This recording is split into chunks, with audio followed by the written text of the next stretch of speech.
বাংলাদেশ নামে কোন দেশের জন্ম হয়েছে? না। কথা বলে না, হয়েছে? না। বাংলাদেশ জন্ম হয়েছে ৭১ সালে। তাহলে ৭১-এর আগে বাংলাদেশও ছিল না। ৭১-এর আগে আবার আমরা ছিলাম পাকিস্তানের অংশ, আমরা ছিলাম পূর্ব পাকিস্তান। ১৯৪৭ সালে ভারত থেকে পৃথক হয়ে পাকিস্তান হয়েছে। তাহলে ৪৭-এর আগে কিন্তু আবার পাকিস্তান নাই। ৪৭-এর আগে ভারতবর্ষ আর এই গোটা ইন্ডিয়া, পাকিস্তান, বাংলাদেশ, এই তিনটা সাবকন্টিনেন্টের সবটুকুনের একক ক্ষমতায় যারা ছিল তারা কারা? ব্রিটিশ। তাহলে ১৯৪৭ সালে পাকিস্তান হয়েছে, এর আগে সবটা শাসন করছে ব্রিটিশ। তাহলে ১৮৬০ ব্রিটিশের আন্ডারে ছিল। ১৮৬০-এর পেনাল কোডে যত আইন আপনি দেখবেন এই সব আইন বানায় গেছে ব্রিটিশেরা। ঠিক। ব্রিটিশ পালাইছে কিন্তু আইন দিয়ে এখনো আপনার বিচারালয় চলছে। অথচ প্রয়োজন ছিল অন্তত পাকিস্তান পিরিয়ড বাদ দেন, এরা না হয় জালিম, এরা জুলুম করছে, কাটছে, এরা আল্লাহর বিধান ফলো করবে না। ভারতের কথা বাদ দেন, সেখানে মেজরিটি মুশরিক, সেখানে আল্লাহর বিধান চলবে না। কিন্তু বাংলাদেশে ৯২% মুসলমান ৫৫ বছর দেশ চালাচ্ছে, এখনো পেনাল কোড ১৮৬০ পাঠ করে কোরআনটাকে কেন বিচারের জায়গায় আনতে পারলো না? এই জবাব কি আল্লাহর কাছে দিতে হবে না? ২০২৫ সালেও কেন ব্রিটিশের তৈরি করা পেনাল কোড ১৮৬০-এর সেকশন 378, 382 দ্বারা বিচার করতে হয়? বিচার কি হবে সেটা আল্লাহ কোরআনে তো আল্লাহ স্পষ্ট করে দিয়েছে। কিন্তু সেটা আপনি করবেন না, কারণ আপনাকে যুক্তি দেওয়া হবে কোরআন ৩০০০ বছর আগের কিতাব। এখন যদি হুজুরদের কথা শুনে পেনাল কোড ১৮৬০ বাদ দিয়ে কোরআন কায়েম করি, তাহলে তো হাত কাটতে হবে। যদি হাত কাটে, একটা মানুষের হাত না থাকলে সে ভাত খাবে কিভাবে? এটা তো অমানবিক হয়ে যায়। আপনিও চিন্তা করবেন, তাও তো কথা, এটা তো মনে হয় হাত কাটলে তো মনে একটু বাড়াবাড়ি হয়ে যায়, অমানবিক হয়ে যায়। আরে ভাই না, এই জন্যই আল্লাহ বলেছে আল্লাহ রাসূলের চেয়ে বেশি বুঝতে চাইও না। তার কারণ চোরের হাত কাটার শাস্তি বাংলাদেশে কায়েম হোক, এটা চাইবে না শুধুমাত্র তারা, এই চোর্য বৃত্তির সাথে লেগে থাকে যারা। কারণ এরা তো জানে দিন শেষে আমরা যদি কোনোদিন হুজুরদের কথা শুনে এই কোরআনটাকে ১৮৬০-এর সেকশন 378 বাদ দিয়ে কোরআন কায়েম করে দেই, বিচারক যদি কোরআনের আয়াত দিয়ে দলিল দেয় যে কোরআনে কারীম অমুক সূরা এত নাম্বার আয়াত অনুযায়ী এই শাস্তির বিচার হবে, এটা তাহলে তো ২ দিন পরে দেখা যাবে ওই বিচারকেরও হয়তো একদিন হাত থাকবে না। কারণ বহু বিচারক নিজেরাও মানুষের হক মারার সাথে জড়িত আছে না নাই? তার বিচার করবে কে? তাহলে বুঝলেন না আল্লাহ কি বুঝালো, রাসূল কি দিয়ে গেল, বুঝলেন না আপনারা? বুঝলাম না আমরা, এটা আমাদের বড় কথা।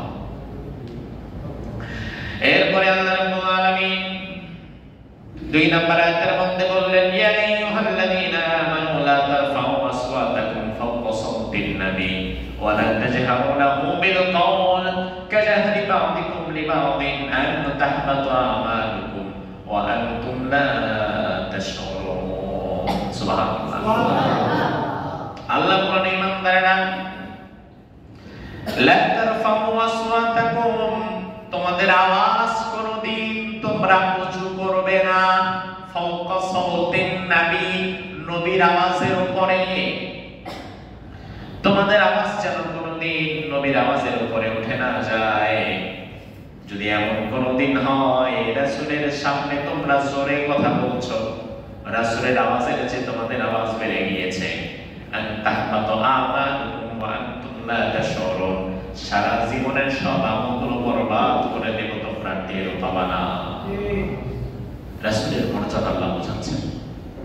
এই আয়াত নাযিল হওয়ার একটা চমৎকার শানে নুজুল আছে, একটা ঘটনা আছে যে হঠাৎ করে আল্লাহ তাআলা এই কথা কেন বললেন। এই কথা বলার কারণ, একবার বনু তামিম গোত্রের কিছু লোক এসে বিশ্বনবী সাল্লাল্লাহু আলাইহি ওয়াসাল্লামকে বলল, ইয়া রাসূলুল্লাহ ইজআল লানা আমিরান, আমাদের জন্য আমাদের গোত্র থেকে যে কোনো একজন আমির নির্বাচন করে দেন, আমরা একজন আমিরের আন্ডারে থাকতে চাই। রাসূল চিন্তা করলেন কাকে দেয়া যায়, কাকে দেয়া যায়, কাকে দেয়া যেতে পারে। রাসূলের চমৎকার একটা ক্যারেক্টারিস্টিক্স ছিল, বৈশিষ্ট্য ছিল, তিনি একক সিদ্ধান্ত নিতেন না যদি ওই বিষয়ে কোরআনের আয়াত নাযিল না হতো। কোরআনের আয়াত নাযিল হলে তার কোনো কথা নাই, এখানে আর কারো সিদ্ধান্ত চলবে না, আল্লাহ যা বলছে ওটা। কিন্তু জাগতিক কোনো বিষয়ে যেখানে নিজস্ব মতামত দেওয়ার জায়গা আছে, সেখানেও রাসূল নিজের একক মতামত না চাপিয়ে দিয়ে আরো কিছু সাহাবীদের নিয়ে পরামর্শ করতেন। ও ভাই, রাসূল যদি কোনো সাহাবীর সাথে পরামর্শ না করে তাহলে কি রাসূলের গুনাহ হবে নাকি? না। কোন সাহাবী বলতে পারবে যে আপনি এটা করছেন, আমাদের সাথে পরামর্শ করেন নাই কেন? না। এটা বলার যোগ্যতা কারো আছে? না। রাসূল যেটা বলবে এটা আইন, আল্লাহ যেটা বলবে এটা যেমন ফরজ, রাসূল যেটা বলবে এটাও মানা ফরজ। রাসূলের কথা মিস করা যাবে না।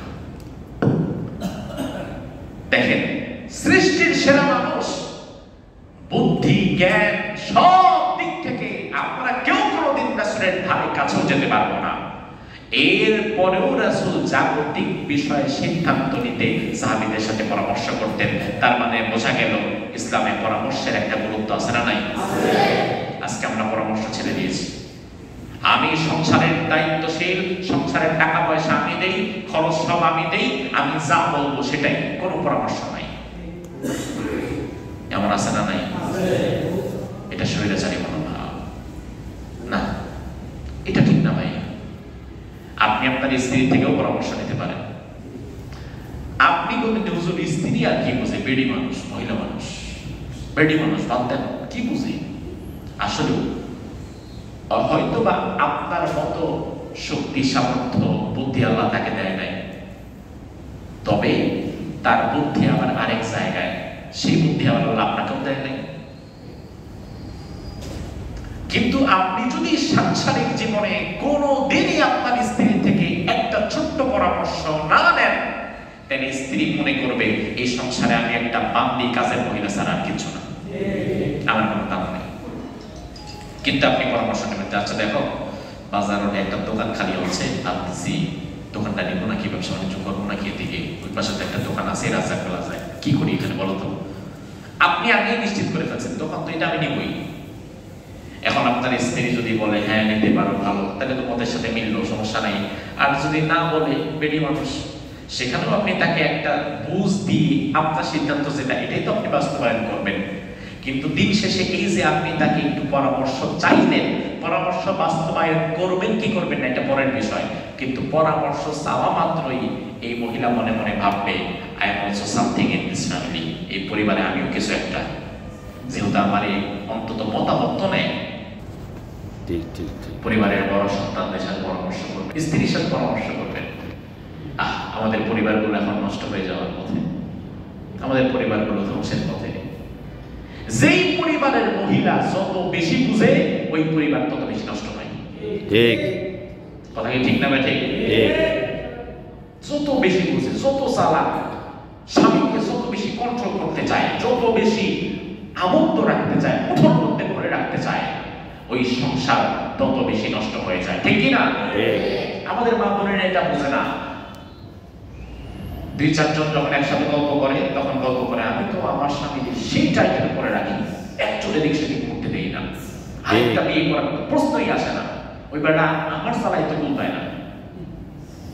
সে মনে করে যে আমি বিরাট কিছু করে ফেলতেছি।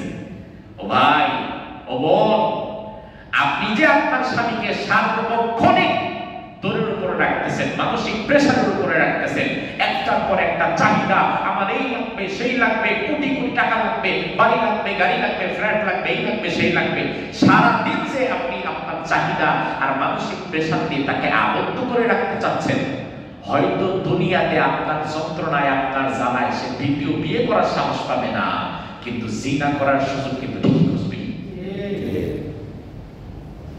কারণ আপনি তাকে মানসিক স্যাটিসফ্যাকশনের জায়গাটা নষ্ট করে ফেলছেন। আপনার সাথে হাসি মুখে একটা কথা সে শেয়ার করতে পারে না, স্বামীকে খুব বেশি টাইম দেয়, এটা ঠিক না। এই যে আমাদের এক ভাই আত্মহত্যা, তার স্ত্রী বারবার ফেসবুক পোস্ট করতেছে যে আত্মহত্যা খারাপ, আমার হক নষ্ট করেছে, সে আরেকটা বিয়ে করতে চায়, অমুক তমুক নানান কাহিনী। যে মহিলা এই পোস্ট করেছে সে আবু হাতানের দ্বিতীয় স্ত্রী। সে বলতেছে যে আবু হাতান এখন তৃতীয় স্ত্রী গ্রহণ করতে যাচ্ছে, সে খারাপ, তার চরিত্র ভালো না, এই ভালো না, সেই ভালো না, সব ভালো, শুধু আরেকটা বিয়ের প্রসঙ্গ আসলে চরিত্র খারাপ হয়ে গেছে। এভাবে আপনি দেখবেন যে সংসারের নারী তার মধ্যে কোমলতা আছে, সহমর্মিতা আছে, সবর আছে, ধৈর্য আছে, ওই সংসারটা খুব সুন্দরভাবে টিকে যায়। কিন্তু যে সংসারের নারী বেশি বুঝে, স্বামীরে সারাক্ষণ হাতের মুঠোয় ধরে রাখতে চায়, সারাক্ষণ মানসিক প্রেশার দিয়ে রাখতে চায়, সারাক্ষণ একটার পর একটা চাহিদা দিয়ে তাকে সংকীর্ণ করে রাখতে চায়, ওই পরিবারে আল্লাহর রহমত থাকে না, ওই পরিবারটা ধ্বংস হয়ে যায়। ঠিক, এটা আমাদের বোনেরা বোঝে না। স্বামীর যদি প্রয়োজন হয়, সে যদি একাধিক স্ত্রী গ্রহণ করতে চায়, ইসলাম যেহেতু জায়েজ রেখেছে, আপনি সুযোগ দিতে পারেন, কারণ আপনিও তো তার দ্বিতীয় স্ত্রী। কিন্তু না, নিজের বেলায় 16 আনা, পরের বেলায় নাই। এজন্যই আল্লাহ বললেন ওয়ালা তানসাউল ফাদলা বাইনাকুম, ও দুনিয়ার স্বামী স্ত্রীরা, একের প্রতি অপরের অনুগ্রহ তোমরা ভুলে যেও না। স্বামী স্ত্রীর প্রতি অনুগ্রহশীল হবে, স্ত্রীও স্বামীর প্রতি অনুগ্রহশীল হবে। যে কোনো কাজেই তারা একে অপরের পরিপূরক হবে, প্রতিযোগী না। আমাদের নারীরা মনে করে তারা পুরুষের প্রতিযোগী, আমার জামাই এটা করছে আমারও করা লাগবে, আমার জামাই ওই জায়গায় গেছে আমারও যাওয়া লাগবে, সে প্রতিযোগী সাজতেছে। অথচ ইসলাম বলে তুমি প্রতিযোগী না, তুমি হয়ে যাবা তার পরিপূরক, তুমি তার একটা অংশ। আমার ভাইরা, আল্লাহর হাবিব সাল্লাল্লাহু আলাইহি ওয়াসাল্লাম পরামর্শ করলেন, দুজন সাহাবীকে ডাকলেন পরামর্শের জন্য। একজনের নাম আবু বকর, একজনের নাম কি? আবু বকর। আরেকজনের নাম আমি না বললেও দেখি আপনারা বলতে পারেন কিনা, আরেকজনের নাম কি হবে দেখেন? ওমর। মাশাআল্লাহ। তার কারণ আবু বকরকে ডাকা মানে ওমরের সিরিয়াল সাথে সাথে আসবেই।